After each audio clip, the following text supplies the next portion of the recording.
Cette vidéo accompagne le pas à pas numéro 14, édité au mois de mars 2015 par le SEM Formation du département de l'instruction publique de Genève. Elle montre comment réaliser une grille de mots croisés avec un tableur en utilisant les styles de cellules.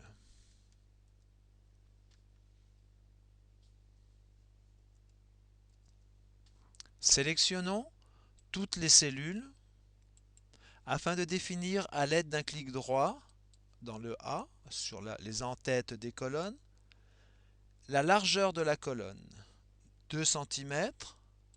OK. Définissons maintenant aussi la hauteur des lignes, 2 cm. Validons avec OK ou la touche Entrée. Sélectionnons une cellule B2 par exemple. Affichons le format de cette cellule afin de changer sa bordure.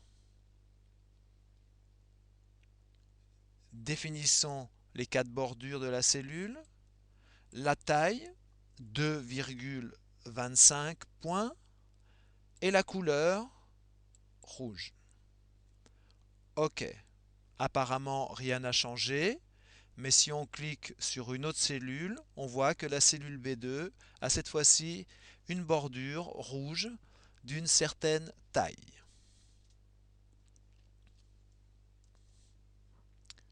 Créons un style à partir de nouveau format de cette cellule. Pour cela, affichons tous les styles qui sont utilisés. Tous les objets ont un style, par défaut s'il n'a pas été créé ou modifié. Cliquons sur la cellule B2 pour la sélectionner et créons un nouveau style à partir de cette sélection. Il faut lui donner un nom, mot croisé,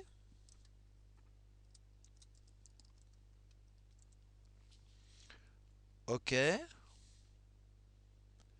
Attention à bien afficher les styles appliqués. Nous voyons maintenant que la case B2 a le style mot croisé. Pardon, j'ai affiché les styles personnalisés. Si je mets les styles appliqués, on voit qu'il y a deux styles qui sont appliqués. Pour la B2, le nouveau style que l'on vient créer, et pour n'importe quelle autre cellule, le style par défaut. Nous allons maintenant utiliser ces deux styles pour créer la grille vide du mot croisé. Pour appliquer un style, sélectionnons-le. Par exemple, si je clique sur B2, mot croisé est sélectionné. Si je veux appliquer ce style à la cellule C2, j'ai plusieurs façons de le faire.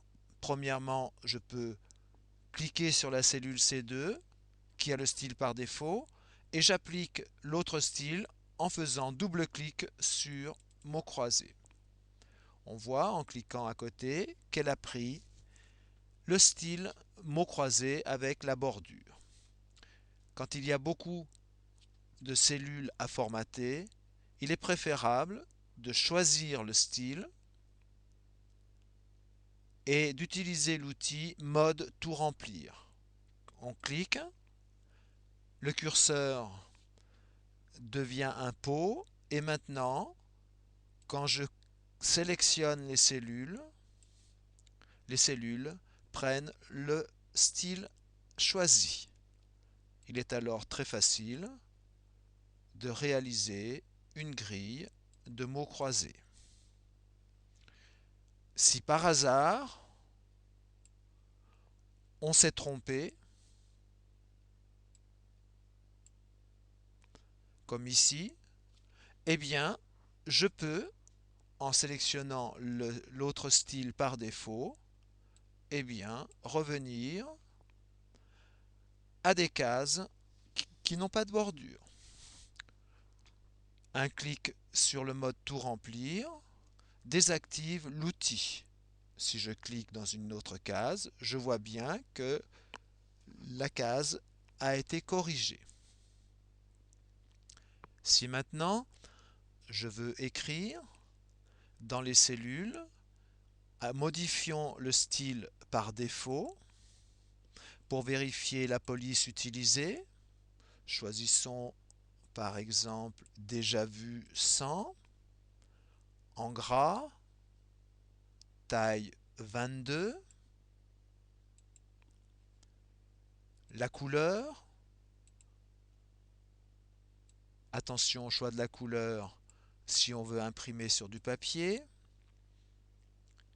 l'alignement pour définir les nombres au centre, vertical et horizontal, OK. Bien évidemment, rien n'a changé. Mais si je vais dans la cellule A2 et que je tape 1, entrée, voilà le chiffre frappé sera orange, dans la bonne police et de la bonne taille. Je peux ainsi maintenant marquer les numéros des mots. Cela me permettra d'écrire les définitions. Ensuite, voilà. Je me rends compte qu'une case n'est pas correcte. En apprenant le mode tout remplir, je viens enlever, je quitte le mode. Voilà. L'avantage d'utiliser un style, c'est que maintenant, si je modifie le style mot croisé, par exemple, je choisis dans la bordure eh bien, une double ligne, une autre couleur,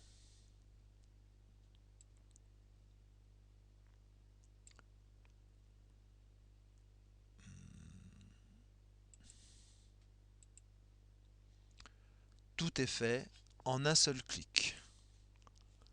Profitons-en aussi pour modifier la police.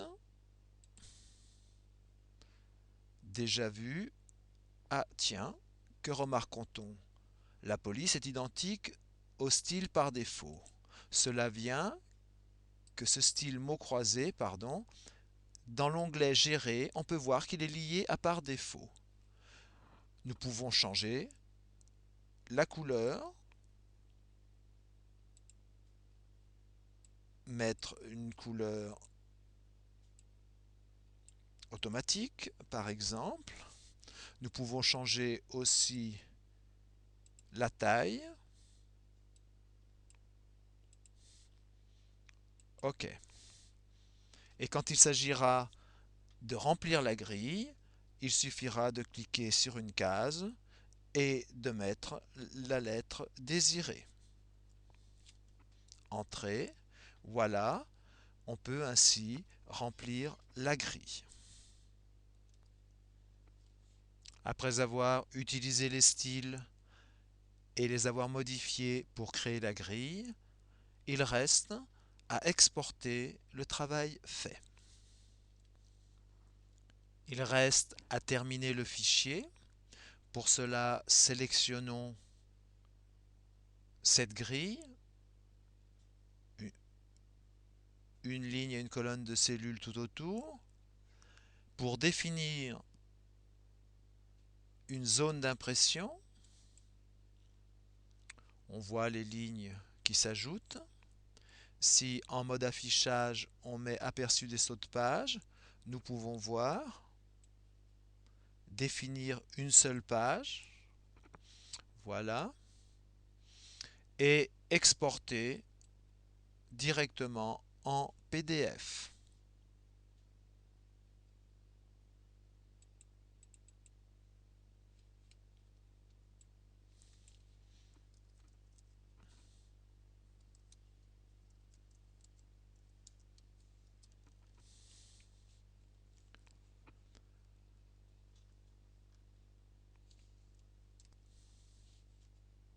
Voici le résultat.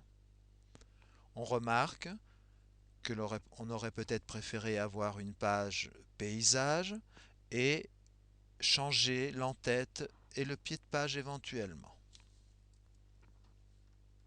Il est conseillé, avant d'imprimer, avant d'exporter, d'afficher l'aperçu et alors on aurait pu voir ce que l'on vient de dire. Formater la page permet de choisir une page paysage, permet aussi d'activer l'entête, de l'éditer afin d'enlever la feuille 1 et de mettre le titre désiré, mon mot croisé.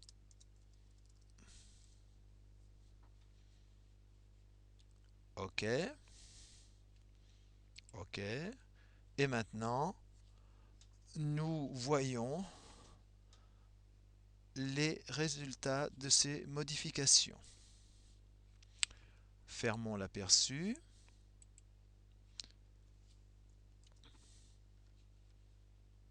Affichons normalement. Sélectionnons la zone. Copions.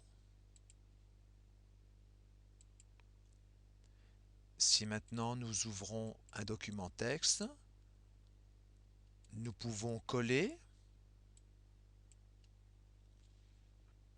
On obtient une image que l'on peut ancrer, centrer, mais surtout, on peut l'enregistrer et ainsi on aura exporté notre fichier sous la forme d'une image.